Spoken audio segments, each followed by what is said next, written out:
All right, we got the recording up, and let me get the share screen up. Do I have it up already? Yep.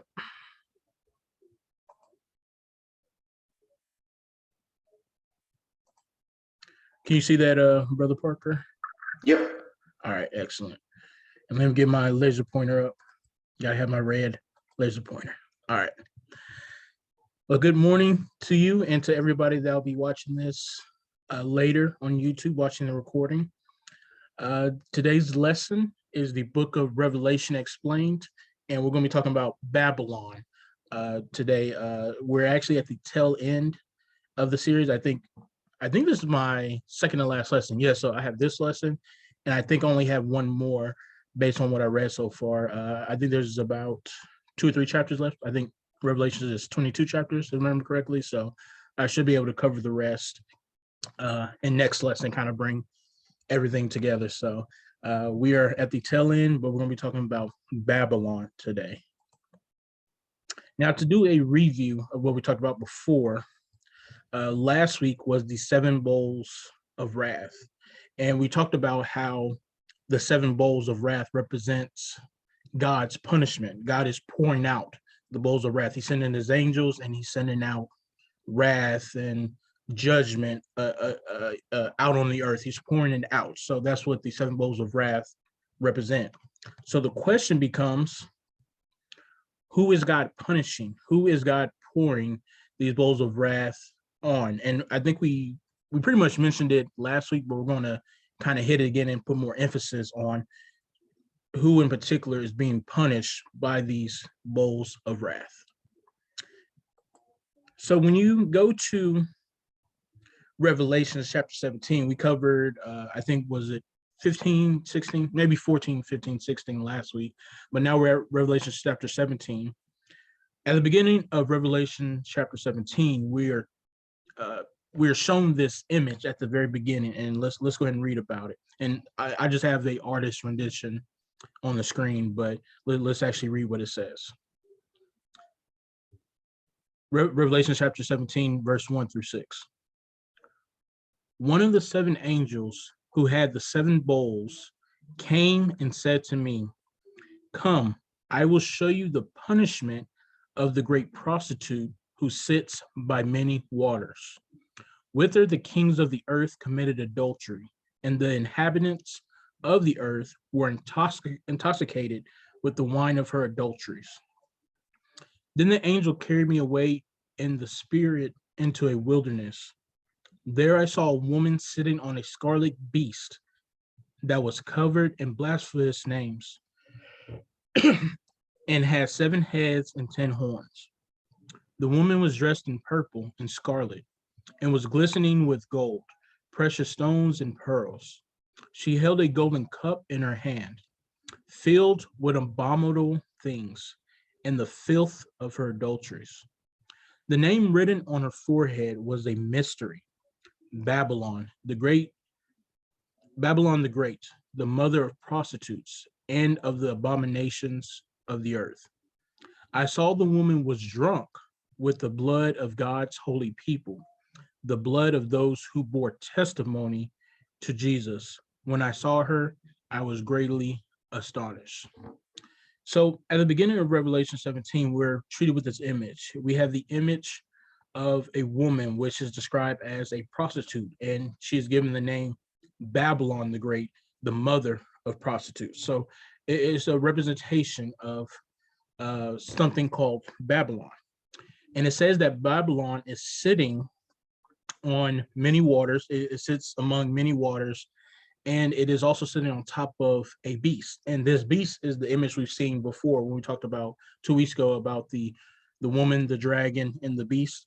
It is the image of a beast with 7 heads, with 10 horns, and I'm assuming it has the same appearance as the beast described before. So we've seen this image before, but it's describing the woman is sitting upon this beast by many waters. So that's the image we get. And then it says, it describes the woman as a prostitute, and also saying that the earth has been drunk on her adulteries, and that she is seducing people, or whatever it represents is seducing people. And it is also drunk on the blood of God's people. So it talks about this representation of Babylon persecuting Christians, people who bear testimony to Jesus. So that's the image we have. So what we're going to do is we're going to break down this image piece by piece, and then we can extract the meaning of what Revelation is trying to reveal to us in this particular passage. Good morning to you, Brother Eric, and I love the new picture. It's wonderful. Good morning. Sorry, late. I was having trouble logging in. So, but oh, no problem. Yeah, no problem. We're glad you're here. So, and we just talked about the image we got at the beginning of 17 about the Babylon, which is depicted as a prostitute and sitting upon the beast. So that's what we talked about so far. That's all we've done. We've only done one slide. Now, like I said before, we already seen the image of the beast before. We saw it 2 weeks ago in our class, The Woman, Dragon, and Beast. And we figured out that the beast is a representation of Rome. You know, we have Rome, which is depicted as the beast, the Roman Empire, and then the smaller beast, the beast of the earth, the beast within the beast was the Roman emperor, was the best explanation we have of the beast.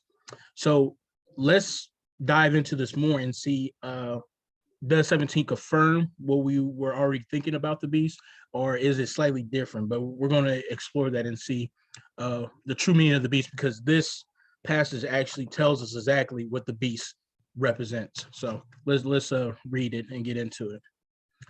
Revelation 17, verses 7 through 14.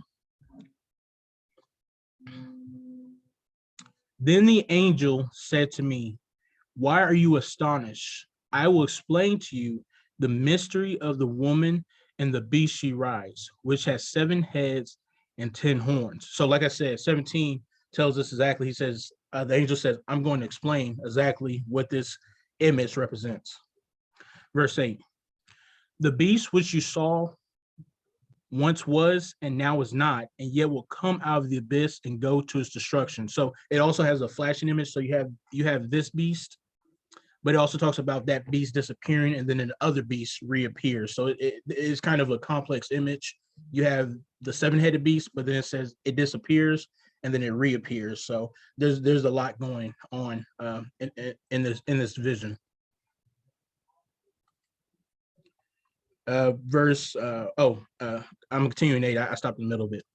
The inhabitants of the earth, whose names have not been written in the book of life from the creation of the world, will be astonished when they see the beast, because it once was, now is not, and yet will come.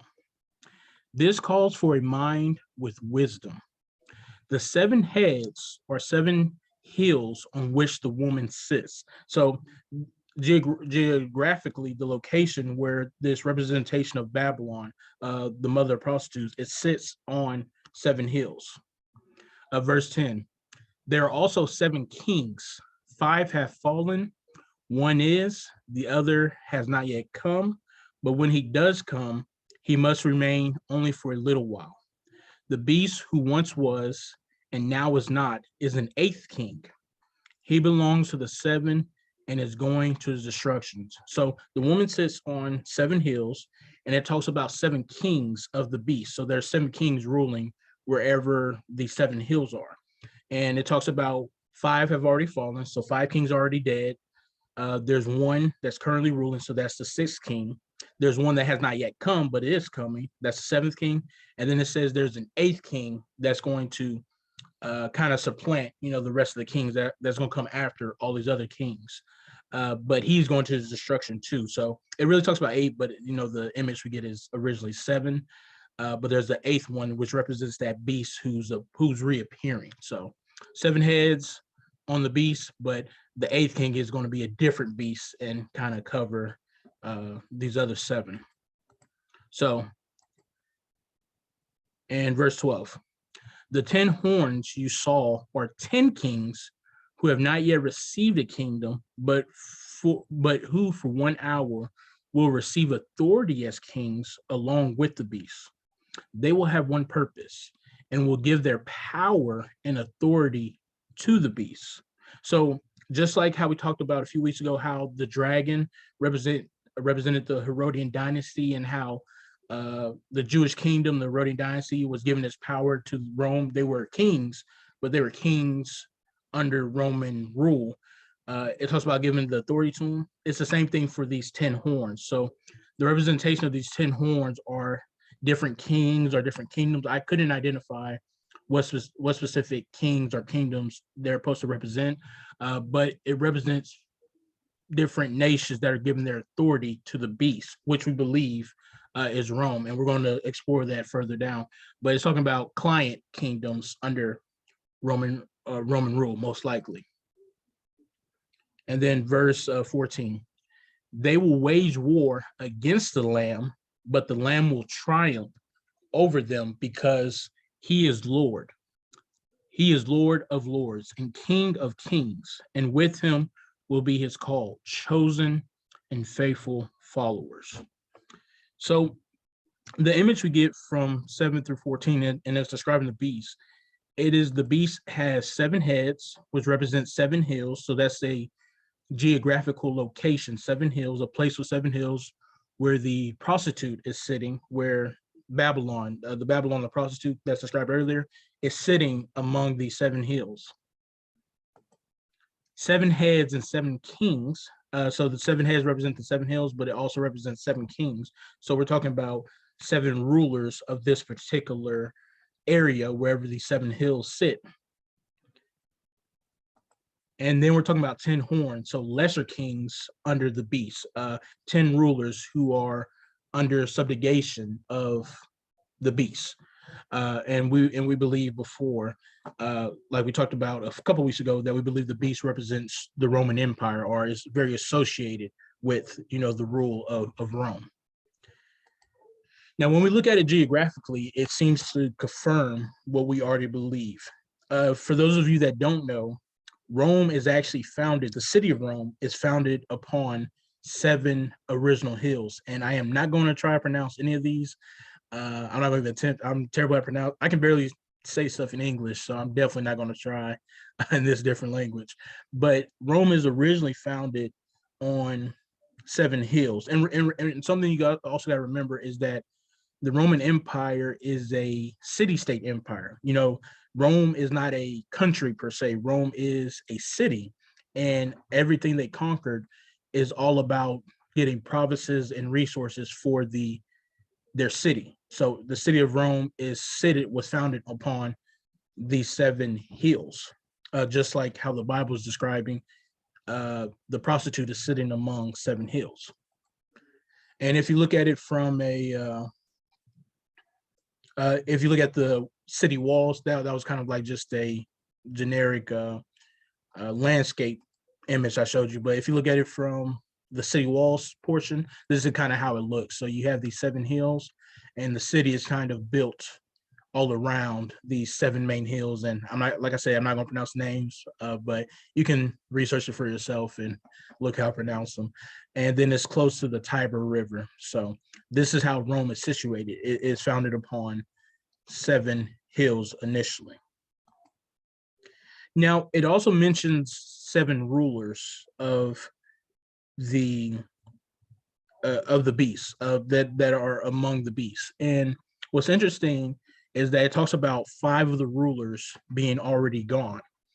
And the interesting thing about Rome is that, like I've said before, 2 weeks ago, we talked about how Rome used to be a republic. It was originally founded as a republic. There was no king. They had a senate. They would have dictators. They would have people that would rule for a certain time period. But for the most part, they didn't have kings. They were actually anti-kings in the early history. But after the assassination of Julius Caesar, it kind of spelled the end of the collapse of the Roman Republic, and then it reemerged as a Roman Empire. That's why the Bible was talking about before. It talks about the beast received a fatal wound, but then it came back. It's talking about how Rome crushed its old government, the Roman Republic, and then it reemerged as a Roman Empire. And the first 5 rulers of the Roman Empire, of those that took the occupation of emperor. Well, Augustus technically didn't take that title, but he ruled as emperor. They consider him the first, even though I think he takes the title of first citizen or something to that equivalent. But the point I'm trying to make is that the first five rulers, first five emperors of the Roman Empire were all a part of the Julio-Claudian dynasty. So this is, it comes from the name Julius Caesar, and then Claudius, which is this man right here. And the reason they're all considered part of the same dynasty because they were closely linked. These were people roughly from the same family or same two families, the Julius and Claudian dynasty. Now, something interesting, just kind of a side note about the way the Roman emperors worked for inheritance early on. They didn't actually, for some reason, for different reasons, their sons didn't necessarily inherit the throne. You have Augustus, who was adopted by Julius Caesar, which was his like great uncle, but he becomes his heir, and then he founds the Roman Empire. Then Augustus adopts Tiberius as his heir, who's not actually his biological son. Tiberius adopts Caligula, then Claudius and Nero. So you have people that they're related, they're relatives, but they're not necessarily their biological son, which is usually not typical. Usually the emperors, historically just in different countries, like, it's usually the son of the emperor that inherits the throne. For the Roman Empire, it wasn't true at the beginning. You just adopted whoever you thought was capable, and that was your heir. So that's why they're not actually blood related. Well, not father and son, but they're more or less related, extended family member. But all these people are part of the Julian Claudian dynasty. And then the Bible says this dynasty is done. They have already fallen. They have already gone through them. He said one is. So he says there's one person in power right now, and that is following the line of the emperors, that would be Galba, a man named Galba. He says there's a seventh one coming, which will be Otho. And then he says there's an eighth beast that's coming after them, which is I'm gonna say Vitellius. So sorry for those of you that actually know how to pronounce it. I'm just gonna say the way I want to say it. So Vitellius. Now, what's interesting is the way the Bible describes their reign. It matches what we know in history because it talks about Galba being in power right now. Let me go back to the scripture and read it. It says this. He said, there are also 7 kings. 5 have fallen. So these 5 have already fallen. One is, so he said one's in power right now. And he says the other has not yet come, but it's kind of implied that that another emperor is coming right after him. And he says, but when he does, he must remain for a while. And he says, then there's a beast, the 8th one, who's going to come, but he is going to his destruction because he belongs to the other 7. And what's interesting is that the 6th, 7th, and 8th ruler, the way the Bible describes them, historically, none of these 3 people reigned very long. These people reigned during a time period which they call the year of 4 emperors. So what happened was that this last emperor, Nero, and Nero is well known in Christians because he was known to historically to be very aggressive towards Christianity and persecuted the church a lot. He actually, towards the end of his reign, faces a lot of rebellions, and a lot of people rose up against him, and he ends up becoming declared an enemy of the Senate, a public enemy, and he eventually, loses battles, and he's kind of, pushed to the brink, and he ends up committing suicide because of, his reign was pretty much done. He was being attacked, and the person that takes over after his death is Galba. Now, Galba, even though he assumes the throne of emperor, he actually he pisses off a lot of his supporters, people that supported him to help him get the throne. He makes enemies of his own friends. He does some things that angers a lot of his supporters, which included Otho. So Galba only rules for a few months, And then Otho comes and takes over and has them assassinated. And then he rules after Galba. So Galba only rules for a few months because remember, this is the year of the four emperors. He only rules for a little while. Then Otho comes and he starts ruling, but he has to contest with other enemies, other people who want to claim the title of Roman emperor. And he actually loses some battles, and he doesn't rule that long, only for a few months himself. And he ends up committing suicide because he loses to this man Vitellius, and he commits suicide, and then Vitellius becomes emperor after him. But remember, like the Bible says, the eighth one is going to his destruction because he belongs to the seven. And he doesn't rule long either till this guy right here on the end, Vespian, takes over, and Vespian is able to actually rule for a certain amount of time, and then his son inherits the throne. And that's where you have a restart of the, I guess you can say, stability of the Roman Empire. So just like how the Bible is describing these seven kings and then the eighth king, how they are not ruling very long, that's what we see in history with the Roman emperors. It matches perfectly that that this is talking about the Roman Empire, and so it seems to match perfectly what we were already thinking about the beast representing the Roman Empire. Any questions on that? Is that straightforward enough? Any comments on that? Excellent. And then the last part, we talked about how it talks about the 10 kings, rulers under the authority of the beast, that give their authority to the beast.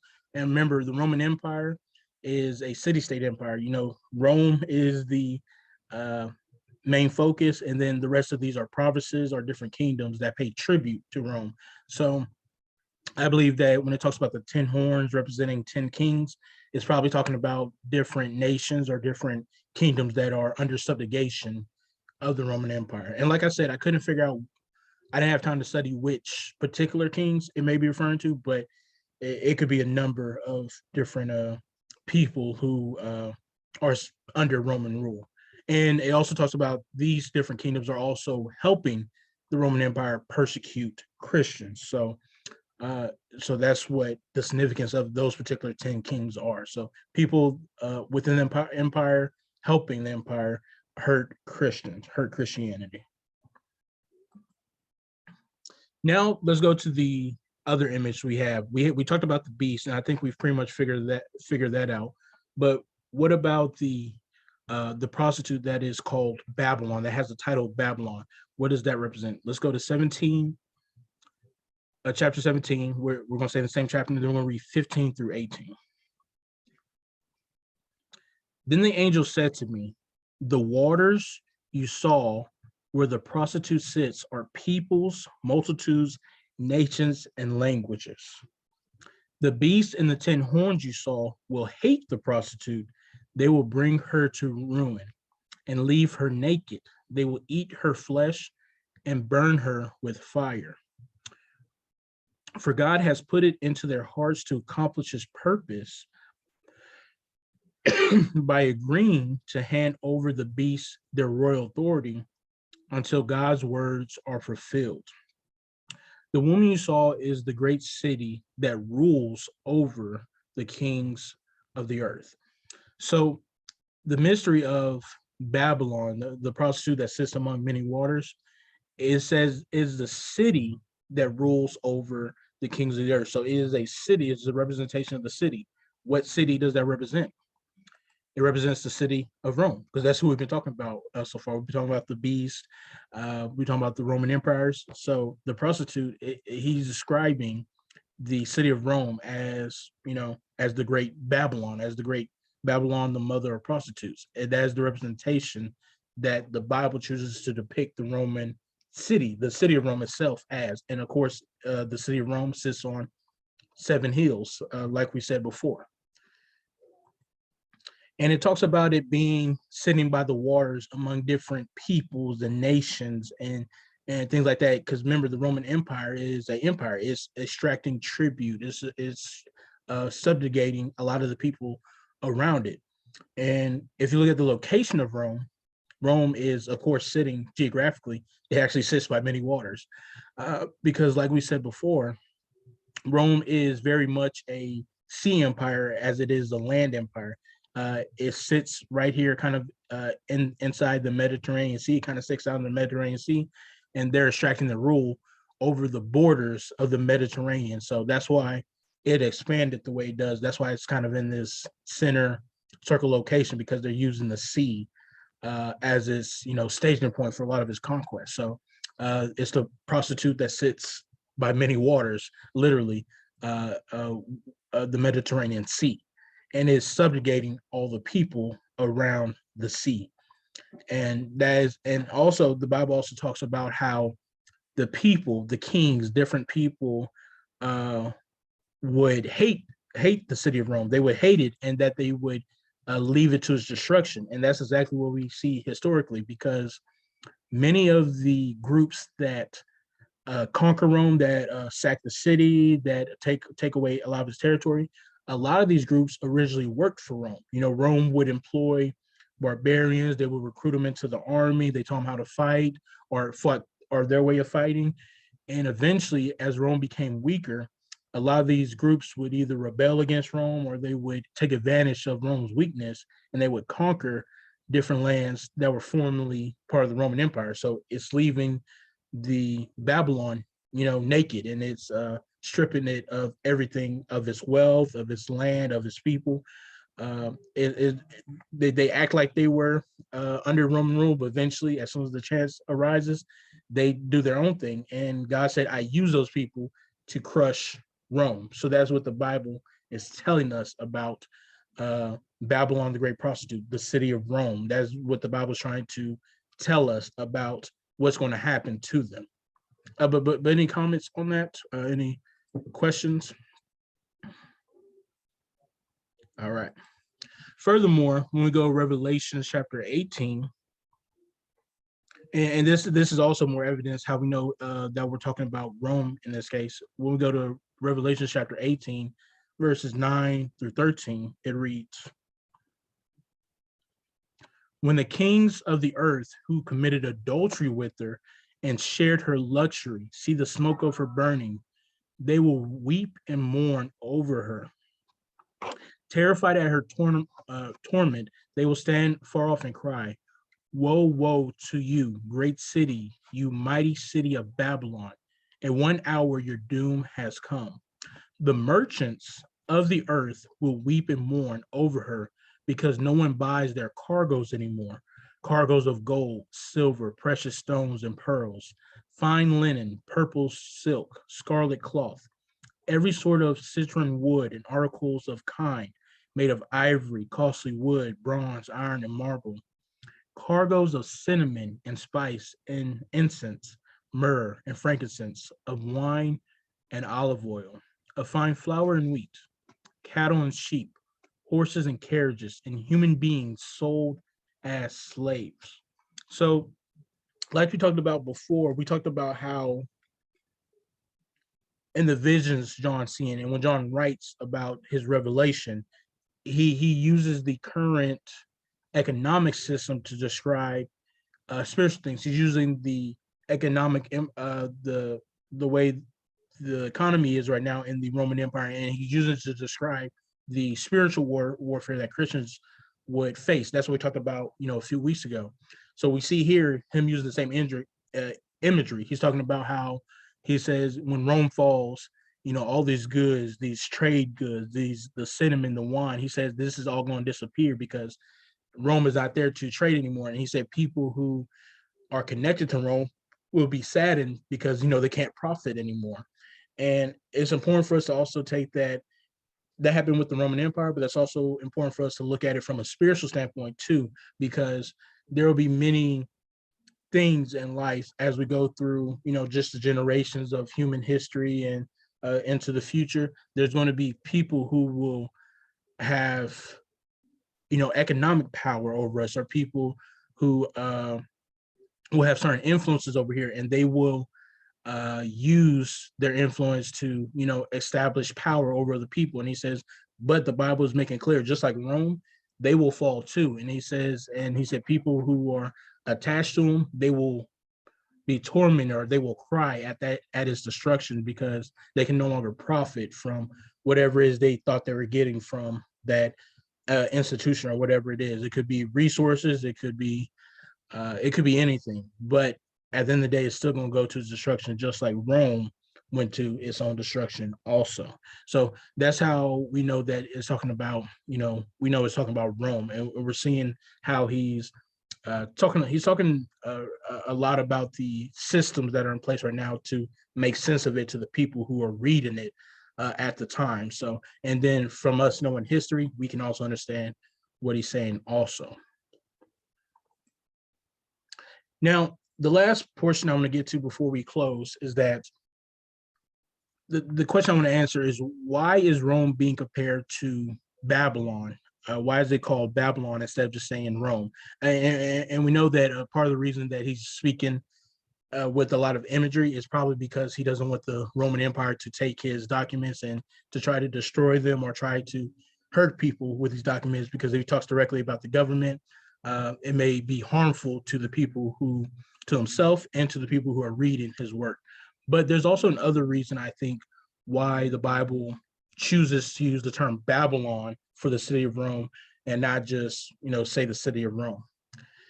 If you look at it historically, from what we know in history and also from reading the Bible, the Old Testament, the Babylonian Empire was an empire that, was mostly in this area. You can see the map of it. It starts off over here between the Euphrates and Tigris rivers over in this area. Then it spreads and eventually conquers Israel. And then I don't think they ever actually conquered Egypt, if I remember correctly, but they definitely bordered Egypt. And the Babylonian Empire was also the one, was in particular, when we talk about the Bible, they extracted a lot of the Jewish people, a lot of the Israelites out of Israel and put them in their own land. So they took Israel from the Holy Land, from the land that was promised to them by God, and they brought them into their own land. So they took away where they lived. They changed their culture, because now you're not living in the land of Israel anymore. You're living among these other people. So your culture, they're going to have an influence on your culture. I'm sure they led some to adultery, to when I say adultery, like, idol worship or going against God. And they picked up bad practices from living among the Babylonians instead of being in Israel, where they could continue to worship God. And well, the reason they got in this situation in the first place, because they were already doing bad things and worshiping other gods when they're not supposed to. So there's a reason God allows this to happen. But Babylon is taking people away from God. They're taken away from the Holy Land where God is ruling, and they have taken them away from where God's people are supposed to be, and they're in other places. So Rome does that in its own way itself. When it persecutes the church, it is trying to take people away from God. They want them to worship the emperor. They want them to worship the image of the emperor. That's why the image of the emperor is on the coin. They want them to be marked by the Roman Empire and not be marked by God. That's what Babylon does, and that is what Rome does in its own way also. So when we read Revelations 18, verses 4-8, the Bible tells us in response to what Babylon is doing and what Rome is doing. It tells us in verses 4-8. Then I heard another voice from heaven say, "Come out of her, my people, so that you will not share in her sins, so that you will not receive any of her plagues. For her sins are piled up to heaven, and God has remembered her crimes. Give back to her what she has given. Pay her back for what she has done. Pour her a double portion from her own cup. Give her as much torment and grief as the glory and luxury she gave herself. In her heart she boasts, I sit enthroned as a queen. I am not a widow. I will never mourn. Therefore, in one day her plagues will overtake her, death, mourning, and famine. She will be consumed by fire, for mighty is the Lord who judges her." So the Bible commands us to, how much time do we have left? We may skip that verse, but essentially what the Bible is telling us is saying that, he says, right now you're in Babylon. Rome has tried to mark everybody. It has conquered nations. Uh, Economically, it has a control over trade. You can't profit without the Roman Empire. You can't buy or sell without Roman money, without Roman coinage. And Rome, which is a representation of Babylon, is trying to control everything and trying to keep you away from God because they want you to worship the emperor. And the Bible is telling us, he says, come out of that, come out of Rome, come out of Babylon, come out of things that are against God. He says, leave those things behind. Don't be associated with Babylon, with Rome, with influences, anything that keeps you away from God. Leave those things behind and stay with God, because it's kind of like how Jesus was telling them before when they were asking him about, is it right to pay a tribute to Caesar? And Jesus says, look, whose coin is this? Whose image is on it? They're like, well, Caesar's. He said, just give it back to him. Give him back the double portion. He says, that's all they care about. All they care is about the money or the power or whatever. He says, give it back to him. He says, let them have it, because I want you to be focused on things of God. So leave behind Babylon and come back to me. And because with Jesus, as we read in Revelation chapter 19, verses 11 through 16, with Jesus, there is victory, there is power. We want to be with Jesus. Let's go to Revelation chapter 19, 11 through 16. I saw heaven standing open, and there before me was a white horse, whose rider is called Faithful and True. With justice, he judges and wages war. So it's talking about Jesus. His eyes are like blazing fire, and on his head are many crowns. He has a name written on him that no one knows but himself. He is dressed in a robe dipped in blood, and his name is the Word of God, because Jesus is the Word of God. 14, the armies of heaven were following him, riding on white horses and dressed in fine linen, white and clean. Coming out of his mouth is a sharp sword with which to strike down the nations. He will rule them with an iron scepter. He treads the winepress of the fury on the wrath of God Almighty. On his robe and on his thigh, he has his name written, King of Kings, Lord of Lords. So in order to be part of Jesus's army, and this is the image that is depicted in Revelation 19, in order to be with Christ, with the King of Kings, the one who has the Word, who in the Word is like as sharp as a two-edged sword, who rules with an iron scepter. He says, in order to be part of Lord's army, you have to come out of Babylon. You have to leave Babylon behind, and you have to be with Christ so you can be part of his army, because Christ in the end is going to win. And I think that's what these passages are trying to tell us. It's saying that there's only victory through Christ, because Babylon, everything they have is just material. It's luxury. Those are things that are not going to last. He says, give it back to them. He said, let them have it, because if you're with Christ, you let them have those things. You're with Christ, you'll win in the end. And I think that's what the Bible is trying to reveal to us in Revelation. It's trying to reveal that to us. Understand that victory is only through Christ, and you have to let go of Babylon. You have to let go of Rome. You have to let go of those things that are against God. You have to let those things go and leave them behind. But let's go and stop there. Is there any questions or any comments about that? And also, one thing I will also add, something to make sure everybody understands, is that leaving Babylon behind is also not easy. Babylon does not want to let you go. Those bad things you were doing before, it's not easy to leave them. I'm not going to make it sound like it's easy to leave Babylon behind, because Babylon wants you to stay where you are. If you were a drunkard and you drink a lot, your drinking buddies, they don't want you to go nowhere. They want you to keep drinking. If you did a lot of drugs, they don't want you to go anywhere. They want you to keep doing drugs with them. If you were We're sleeping with a lot of people, sleeping with a lot of women, or sleeping with a lot of men. They don't want you to go nowhere. They want you to keep sleeping with them. And understand that victory can only be won through Christ, but you have to leave Babylon, leave those bad things against God. You have to leave those behind. And you cannot be drunk off its adultery. You have to let it go, leave it behind, so you can be a part of the Lord's army, and you can win with Christ. So, but that's all I had. Is there any other comments or anything before we close out? I ended on time. Excellent. All right, we'll end it there.